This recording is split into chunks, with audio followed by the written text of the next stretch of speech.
ಸತೀಶ್ ಜಾರಕಿಹೊಳಿ ಕರೆದ ತಕ್ಷಣ ಪಾಲಿಟಿಕ್ಸ್ ಆಗ್ಬಿಡುತ್ತಾ? ಈಗ ನಾನು ಬೇಕಂದ್ರೆ ಈಗ ನಮ್ಮಲ್ಲಿ ಬರೋರೆಲ್ಲ ಬನ್ನಿ ಊಟಕ್ಕೆ ಈ ಕಡೆ ಏನೋ ಕಾರ್ಯಕ್ರಮ ಇದೆ, ನಮ್ಮ ಮನೆ ಕರಿತೀನಿ. ಅದೇನು ಊಟದ ಒಂದು ಪಾಲಿಟಿಕ್ಸ್ ಈ ಸಂದರ್ಭದಲ್ಲಿ ಆಗ್ತಾ ಇರೋದು ಬಹಳ ಇದು ಊಟಕ್ಕೆ ಸೇರುವಂಥದ್ದು ಇವೆಲ್ಲ ನಡೀತಾ ಇರ್ತದೆ. ಈ ಸಂದರ್ಭಗಳು ಅವಾಗ ಬರ್ತಾ ಇರ್ತವೆ. ಅಂದಾಕ್ಷಣಕ್ಕೆ ಅದನ್ನ ಅದಕ್ಕೆ ಮರ್ಜಿ ಮಾಡಿಕೊಳ್ಳೋದು ಬೇಡ. ಈ ನಮ್ಮ ಪಾರ್ಟಿಲಿ ಗೊಂದಲ ಇಲ್ಲ ಅಂತ ಹೆಚ್ಚು ಗೊಂದಲ ಆಗ್ತಾ ಇರೋದೇ ಕಾಂಗ್ರೆಸ್ ನಲ್ಲಿ ಅನ್ನುವಂಥದ್ದು. ಗೊಂದಲ ನಮ್ಮಲ್ಲಿ ನಿಜಕ್ಕೂ ಇಲ್ಲ. ಗೊಂದಲ ಇದೆ ಅಂತ ಸೃಷ್ಟಿಸ್ತಾ ಇರೋದು ನಮ್ಮ ವಿರೋಧ ಪಕ್ಷದವರು. ಯಾಕೆ ಹೈಕಮಾಂಡ್ ಬರ್ತಾ ಇಲ್ಲ ಸರ್? ಇಷ್ಟೊಂದು ಗೊಂದಲ ಆಗ್ತಾ ಇದ್ರು, ಮುಂದೆ ಬರ್ತಾ ಇಲ್ಲ ಹೈಕಮಾಂಡ್, ಇದಕ್ಕೊಂದು ಸ್ಪಷ್ಟನೆ ಕೊಡ್ತಾ ಇಲ್ಲ. ಸ್ಪಷ್ಟನೆ ಕೊಡಿ ಅಂತ ಎಲ್ಲರೂ ಕೇಳ್ತಿದ್ದಾರೆ ಈಗ. ಸೊ ನಮ್ಮ ಮುಂದಿರೋದು ಈಗ ಅದೇ ಆಯ್ಕೆ. ಏನಾದರೂ ಇದೇನು ದಿನನಿತ್ಯ ಚರ್ಚೆ ಆಗೋದು ಬೇಡ, ಇದಕ್ಕೊಂದು ತೆರೆ ಎಳೆಯಲಿ ಅನ್ನೋದು ನಮ್ದು ಕೂಡ ಬೇಡಿಕೆ. ಈ ದೆಹಲಿಗೆ ಹೋಗಿರುವಂತ ಸಚಿವರು ಶಾಸಕರುಗಳ ಜೊತೆ ಮಾತಾಡೋದು ಸರ್, ಏನ್ ವಿಚಾರ ಅನ್ನೋದು? ಅದೇ ನಾನು ಒಂದಿಬ್ಬರು ಮಾತಾಡಿದಾಗ ಅವರು ಅದೇ ಹೇಳಿದ್ರು, ಏನು ಹಿಂಗೆ ದಿನನಿತ್ಯ ಚರ್ಚೆ ನಡೀತಾ ಇದೆ, ಇದಕ್ಕೊಂದು ತೆರೆ ಎಳಿಬೇಕು. ಸೊ ಇದಕ್ಕೇನೋ ಹೈಕಮಾಂಡ್ ಆದಷ್ಟು ಬೇಗ ಇದ್ರ ಬಗ್ಗೆ ಕ್ಲಾರಿಟಿ ಮಾಡಲಿ, ಏನಾದ್ರು ತೀರ್ಮಾನ ಮಾಡಲಿ ಅನ್ನೋದು. ಈಗ ಒಂದು ತಂಡ ಡೆಲ್ಲಿಲಿ ಆಯ್ತು, ಇನ್ನೊಂದು ತಂಡ ರಾಜಧಾನಿಯಲ್ಲಿ ಕಷ್ಟ ನಡೆಸ್ತಾ ಇದೆ ಅಂತ ತಾವು ಎರಡು ಕಡೆ ಕ್ಷೇತ್ರದಲ್ಲಿ ಇದ್ದಾರೆ. ಈಗ ನನಗೆ ಕ್ಷೇತ್ರದಲ್ಲಿ ಅಗ್ನಿ ಪೂಜೆ ಕಾರ್ಯಕ್ರಮಗಳು ಮತ್ತು ಬೇರೆ ಬೇರೆ ಕಾರ್ಯಕ್ರಮ ನಿಗದಿಯಾಗಿತ್ತು. ಸೊ ಇದನ್ನು ತಪ್ಪಿಸಿ ಹೋಗುವಂಥದ್ದು ಏನು ಅನಿವಾರ್ಯತೆ ಇಲ್ಲ. ಸೊ ಇವತ್ತು ನಾಳೆ ಇರ್ತೀನಿ, ಏನೋ ಸಂದರ್ಭ ಬಂದಾಗ ನೋಡೋಣ. ಅವಶ್ಯಕತೆ ಇದ್ದರೆ ನೋಡೋಣ. ಮುಂದಿನ ಅವಶ್ಯಕತೆ ಇದ್ರೆ ನೀವು ಹೋಗ್ತೀರಾ? ಅಲ್ಲ, ಅವಶ್ಯಕತೆ ಇದ್ರೆ ಹೋಗೋದ್ರಲ್ಲಿ ಏನು ತಪ್ಪಿಲ್ಲ. ನಮ್ಮ ಪಾರ್ಟಿ ಹೈಕಮಾಂಡ್ ಭೇಟಿ ಮಾಡೋಕ್ಕೆ ಅದ್ರಲ್ಲಿ ಏನು ತಪ್ಪೇನಿದೆ. ಡಿ.ಕೆ. ಶಿವಕುಮಾರ್ ಸಿಎಂ ಆಗ್ತಾರೆ ಅಂತ ಒಕ್ಕಲಿಗ ಸಮುದಾಯ ದೊಡ್ಡ ಮಟ್ಟದಲ್ಲಿ ಸಪೋರ್ಟ್ ಮಾಡಿತ್ತು. ಪೇಪರ್ ಕೊಡಿ ಅಂತ ಎಲೆಕ್ಷನ್ ಟೈಮಲ್ಲಿ ಕೇಳಿದ್ರು. ಈಗ ಅಧಿಕಾರ ಹಂಚಿಕೆ ಆಗಿದೆ, ಡಿ.ಕೆ. ಶಿವಕುಮಾರ್ ಅವಕಾಶ ಸಿಕ್ಕಿಲ್ಲ ಅಂತಂದ್ರೆ ಸಮುದಾಯದ ವಿರೋಧ ಎದುರಾಗುತ್ತಾ ಕಾಂಗ್ರೆಸ್ ಪಕ್ಷಕ್ಕೆ? ಆ ಥರದ್ದು ಏನಾದ್ರು ಚರ್ಚೆಗಳಾಗ್ತಾ ಇದೆಯಾ? ನನ್ನ ಪ್ರಕಾರ ಅಂಥ ಪರಿಸ್ಥಿತಿ ಬರಲ್ಲ, ಸಿಗುತ್ತೆ ಅಂತ ಹೈಕಮಾಂಡು ತೀರ್ಮಾನ ಮಾಡ್ತಾರೆ. ಈಗ ನಾನು ಅದ್ರ ಬಗ್ಗೆ ಎಲ್ಲ ನಾನು ಹೇಳಿದ್ರೆ ನಾನು ಕ್ಷೇತ್ರಕ್ಕೆ ಸೀಮಿತವಾಗಿರುವಂಥದ್ದು. ನಾನು ದೊಡ್ಡ ಮಟ್ಟಕ್ಕೆ ನಾನು ಮಾತಾಡೋದು ಸೂಕ್ತ ಅಲ್ಲ. ಈ ಕಳೆದ 3 ದಿವಸದಿಂದ ಡಿ.ಕೆ. ಶಿವಕುಮಾರ್ ಅವರು ಮೌನ ಶರಣಾಗಿದ್ದಾರೆ. ಮೌನ ಏನಿಲ್ಲ, ಅವರು ಕೆಲಸ ನಿರಂತರ ಮಾಡ್ತಾರೆ. ಆರೋಗ್ಯ ಕೆಟ್ಟಿದೆ ನನಗೆ. ನಿನ್ನೆ ಸ್ವಲ್ಪ ಸುಸ್ತಾಗಿ ಹಂಗೂ ನಾನು ಇದ್ದೆ. ಅಲ್ಲಿ ಏನೋ ಯಾರೋ ನೋಡೋಕೆ ಹೋಗಿದ್ದೆ, ನಾನು ಹೋಗಿದ್ದೆ. ಮುಗಿಸ್ಕೊಂಡು ರಾತ್ರಿ ನಾನು ಬರೋಕ್ಕೆ ಲೇಟ್ ಆಯಿತು. ಸ್ವಲ್ಪ ಸ್ಟ್ರೈನು, ರೆಸ್ಟ್ ಜಾಸ್ತಿ ಮಾಡಲ್ಲ. ಅಲ್ಲ, ಈ ವಿದ್ಯಮಾನಗಳೆಲ್ಲ ಅಂಥದ್ದೆಲ್ಲ ಏನಿಲ್ಲ. ಅವ್ರು ಏನು ಹೆಸರೇ ಬಡ್ಡಿ ಅಂತ ಕರಿತೀವಿ, ಎಲ್ಲದನ್ನು ಅರಗಿಸ್ಕೋತಾರೆ. ಆಸಕ್ತಿ ಇದೆ ಅವ್ರಿಗೆ. ಬಟ್ ಏನಂದರೆ ಈಗ ರೆಸ್ಟ್ ಮಾಡಲ್ಲ, ರಾತ್ರಿ ಕೂಡ ಲೇಟ್ ಆಯ್ತದೆ. ಬೆಳಗ್ಗೆ ಎದ್ದು ಮಾಮೂಲಿ ಚಟುವಟಿಕೆಗಳು ಜಾಸ್ತಿ. ಈಗ 2 ಖಾತೆ ಇದೆ ಅವ್ರದೇ, ಹಿಂದಿನಿಂದ ವ್ಯಾಪಾರ ವಹಿವಾಟು ಇದೆ, ಅವೆಲ್ಲ ನೋಡಬೇಕು.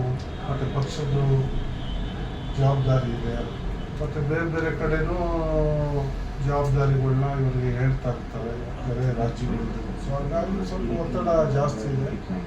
ಇಂಥ ಮನುಷ್ಯ ಅಂದಮೇಲೆ ಸ್ವಲ್ಪ ಸ್ಟ್ರೈನ್ ಆಗುತ್ತಲ್ಲ ಒಂದು ದಿವಸ 2 ದಿವಸ. ಆ ಥರ ಬಿಟ್ಟರೆ ಅವ್ರಿಗೇನು ಆರೋಗ್ಯ ಸಮಸ್ಯೆ ಏನಿಲ್ಲ, ಚೆನ್ನಾಗಿದೆ. ಖರ್ಗೆ ಅವ್ರನ್ನ ಮೀಟ್ ಮಾಡ್ತಾ ಇದ್ದಾರೆ ಸರ್. ಡಿ.ಕೆ. ಶಿವಕುಮಾರ್ ಅವ್ರಿಗೆ ವಿಚಾರವಾಗಿ ಸಿಎಂ ಆಗಬೇಕು ಅನ್ನೋ ವಿಚಾರವಾಗಿ ಒತ್ತಡ ಹೆಚ್ಚಾಗ್ತಾ ಇಲ್ಲ. ಈಗ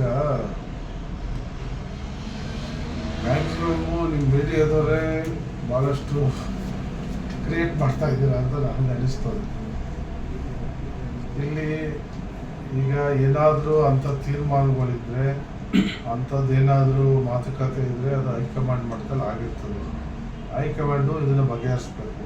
ಸೊ ಭಾಳಷ್ಟು ಜನರಿಗೆ ಏನಾಗಿದೆ, ಈಗ ಒಬ್ಬೊಬ್ಬರು ಒಂದೊಂದೆಲ್ಲೋ ಟಿ ವಿಲಿ ಅವ್ರವ್ರ ಅನಿಸಿಕೆಗಳನ್ನ ಹೇಳ್ತಾರೆ.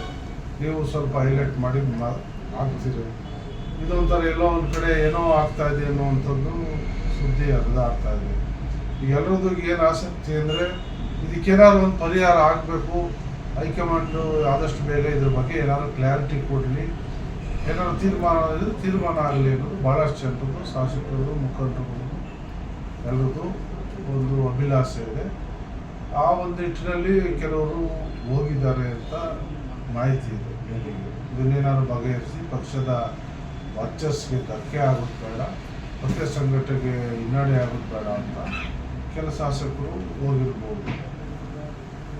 ಯಾವ ಕಾರಣಕ್ಕೆ ಹೋಗ್ಬೋದು? ಇದೇನಾದ್ರು ಒಂದು ಇದಕ್ಕೆ ಒಂದು ತೆರೆ ಎಳೀರಿ ಅನ್ನುವಂಥ ಉದ್ದೇಶ. ಯಾಕೆಂದರೆ ದಿನನಿತ್ಯ ಇದೇನೆಂದರೆ ಬೆಳಿಗ್ಗೆ ಎದ್ದು ಟಿ ವಿಲಿ ಚರ್ಚೆ ಮಾಡೋದು ಆಗ್ತಾ ಇರ್ತದೆ. ಓನ್ಲಿ ನಮ್ಮ ಪಾರ್ಟಿಯವರು ಮಾಡಿದ್ರೆ ಅದಕ್ಕೇನೋ ಅರ್ಥ ಇರ್ತದೆ. ನಮಗಿನ್ನ ವಿರೋಧ ಪಕ್ಷದವರೇ ಇದ್ರ ಬಗ್ಗೆ ಚರ್ಚೆ ಮಾಡ್ತಾರೆ. ಹಿಂಗಾಗುತ್ತೆ, ಕಾಂಗ್ರೆಸ್ ಪಾರ್ಟಿಲಿ ಹಿಂಗಾಗುತ್ತೆ, ಅವ್ರು ಬಿಡಲ್ಲ, ಇವ್ರು ಬಿಡಲ್ಲ, ಇವರು ಇರ್ಕೋತಾರೆ. ವಿರೋಧ ಪಕ್ಷದವ್ರಿಗೆ ಏನು ಸಂಬಂಧ? ನಮ್ಮ ಪಾರ್ಟಿಲಿ ಆಗೋ ತೀರ್ಮಾನ ಚರ್ಚೆ ನಮ್ಮ ಪಾರ್ಟಿ ವ್ಯಾಪ್ತಿಯಲ್ಲಿ ನಡೀತದೆ. ವಿರೋಧ ಪಕ್ಷದವ್ರಿಗೆ ಏನು ಸಂಬಂಧ ಇದೆ ಇದ್ರ ಬಗ್ಗೆ? ಸರ್, ಇಷ್ಟು ದಿನ ಒಂದು ರೀತಿಯಲ್ಲಿ ಚರ್ಚೆ ಆಗ್ತಾ ಇತ್ತು ಸರ್. ಈಗ 2.5 ವರ್ಷ ಕಂಪ್ಲೀಟ್ ಆಗಿದೆ ನಿಮ್ ಸರ್ಕಾರಕ್ಕೆ, ಈ ಮಾತುಕತೆ ಆಗಿದೆ. ಈ ಟೈಮಲ್ಲಿ ಬಹಳ ಮಹತ್ವ ಪಡ್ಕೊಳ್ತಾ ಇರುವಂತದ್ದು. ಡೆಲ್ಲಿಗೆ ಹೋಗಿದ್ದೀರಾ, ಎಲ್ಲ ಶಾಸಕರುಗಳು, ಸಾಕಷ್ಟು ಶಾಸಕರು ನಂಬರ್ಸ್ ತೋರ್ಸಕ್ ಹೋಗ್ತಾ ಇದ್ದೀರಾ. ನಂಬರ್ಸ್ ತೋರಿಸುವಂಥದ್ದೆಲ್ಲ 140 ಜನ ಶಾಸಕರು ಕಾಂಗ್ರೆಸ್ ಪಕ್ಷದಲ್ಲಿ ಇದ್ದೀವಿ, ಅದ್ರ ಬಗ್ಗೆ ಯಾವುದೇ ಅನುಮಾನ ಇಲ್ಲ. ಬಟ್ ಎಲ್ಲರದ್ದು ಈಗ ಏನಂದ್ರೆ ವೈಯಕ್ತಿಕ ಪಕ್ಷದ ಹಿತದೃಷ್ಟಿಯಿಂದ ಇಂಥದ್ದು ಯಾವುದು ಚರ್ಚೆಗಳು ಮಾಧ್ಯಮದಲ್ಲಿ ಇನ್ನು ಬೇರೆ ಬೇರೆ ಕಡೆ ಅಥವಾ ವಿರೋಧ ಪಕ್ಷದವ್ರು ಮಾಡೋದು ಬೇಡ. ದಿನನಿತ್ಯ ಇದೇ ಆಗ್ತಾ ಇದೆ. ಇದಕ್ಕೆಲ್ಲಾರು ಒಂದು ತೆರೆ ಎಳೀರಿ, ಇದಕ್ಕೇನು ಅನ್ನೋದು ಕ್ಲಾರಿಟಿ ಕೊಡಿ ಅನ್ನೋದು ಭಾಳಷ್ಟು ಜನರದ ಬೇಡಿಕೆ ಇದೆ.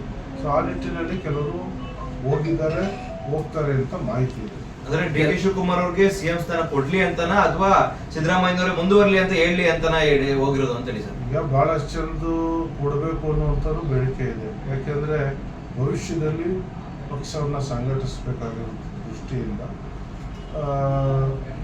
ಕೊಡಲಿ, ಅವ್ರಿಗೂ ಒಂದು ಅವಕಾಶ ಅನ್ನುವಂಥದ್ದು ಭಾಳಷ್ಟು ಜನರದ್ದು ಇದೆ. ಅಂದರೆ ಏನು, ಸಿದ್ದರಾಮಯ್ಯನವ್ರನ್ನ ಆಡಳಿತ ಸರಿ ಇಲ್ಲ ಅಂತ ಯಾರು ಹೇಳ್ತಾ ಇಲ್ಲ, ಅಥವಾ ಅವ್ರ ನಾಯಕತ್ವದ ಬಗ್ಗೆ ಯಾರು ಕೂಡ ಕ್ವಶನ್ ಮಾಡ್ತಿಲ್ಲ. ಫ್ಯೂಚರ್ಗೆ ಏನಾದರೂ ಬೇಕಲ್ಲ, ಅದನ್ನು ಏನಾದರೂ ನಿರ್ಧಾರ ಮಾಡಿ. ದಿನನಿತ್ಯ ಇದೇ ಗೊಂದಲ ಆಗ್ತದೆ, ಗೊಂದಲನ ಬಗೆಹರಿಸಿ ಅನ್ನುವಂಥದ್ದು ಎಲ್ಲರಿಗೂ ಕೂಡ ಬೇಡಿಕೆ. ನೀವೊಬ್ರು ಶಾಸಕರಾಗಿ ನಿಮ್ಮ ಸ್ಟ್ಯಾಂಡ್ ಏನಿರುತ್ತೆ ಸರ್?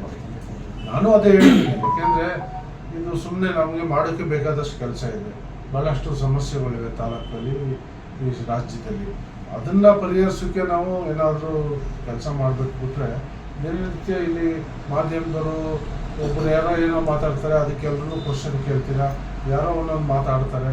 ಇದು ಹಿಂಗೆ ಚರ್ಚೆ ಹಾಕೊಂಡು ದಿನನಿತ್ಯ ಇದೇ ಆಗ್ತಾ ಇದ್ರೆ ಅಭಿವೃದ್ಧಿ ಗಮನ ಕೊಡಬೇಕಲ್ವ? ಹೆಚ್ಚಿನ ವಿಡಿಯೋಗಳಿಗೆ ಪ್ರತಿಧ್ವನಿ ಯೂಟ್ಯೂಬ್ ಚಾನೆಲ್ ಸಬ್ಸ್ಕ್ರೈಬ್ ಮಾಡಿ, ಬೆಲ್ ಐಕಾನ್ ಕ್ಲಿಕ್ ಮಾಡಿ.